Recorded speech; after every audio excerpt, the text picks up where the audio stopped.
If you want to put text behind a subject, well, the process itself is actually really simple. What you want to do is copy your clip, open the color page, now right click, add an alpha output and connect your last node to that one.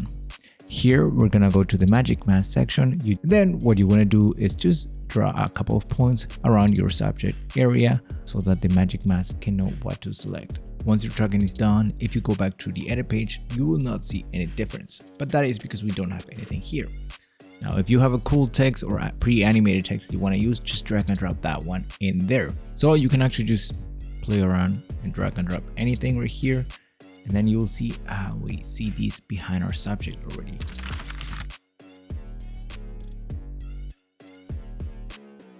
There's a few things you need to take into account when you want to create this effect. First of all, it's going to be easier to separate your subject from the background if you have a better contrast between the subject and the background. In this case, we have the gray background, which makes it a little bit harder sometimes right in the edges because we have this other shade of white.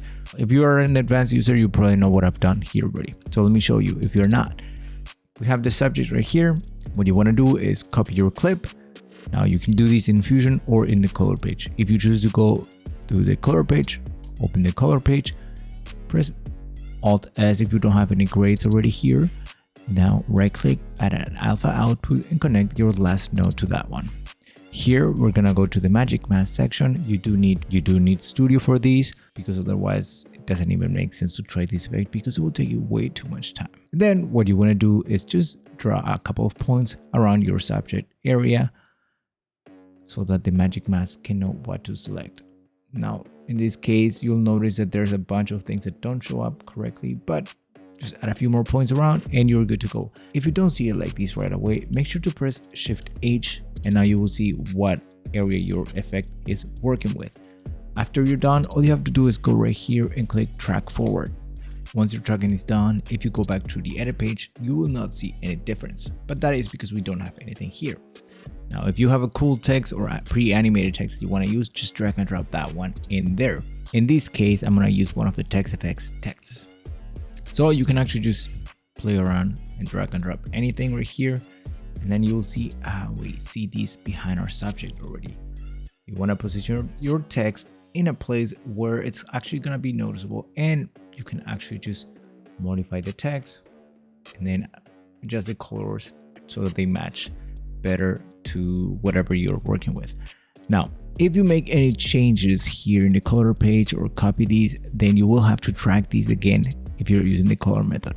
If you use the Fusion method, you don't always have to retrack if you make any changes to the clip right here. For example, if I were to adjust the zoom right here or the position of these, you will have to go back into the color page to track these again.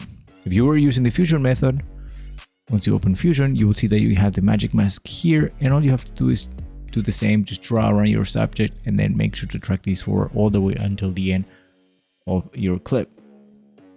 If you press play, you can see now that text effect is behind our subject. Now this is just a starting point. You can add a ton more things just by using this type of effect to make your videos more engaging. Now this workflow applies the same if you want to add an image behind your subject. For example, in this case, just add the DaVinci Resolve logo and now you have this right here. Now the only thing that when you're recording something, just make sure you leave enough space around yourself or the subject so that there is enough space for the text, because here it's a little bit too tight, and in this case it was even tighter after the clip was stabilized. As you can see here, you can actually see the text sort of, but it doesn't look exactly readable enough.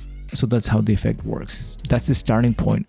You can add things on top of it or mix it up with all their effects and stuff so that you can make these match the brand and feel that you're going for a lot better. Now, before you jump into the next video, if you want premium assets for DaVinci Resolve, make sure to check out SUALVI.com to find some of the best assets that I've created for DaVinci Resolve. Bye.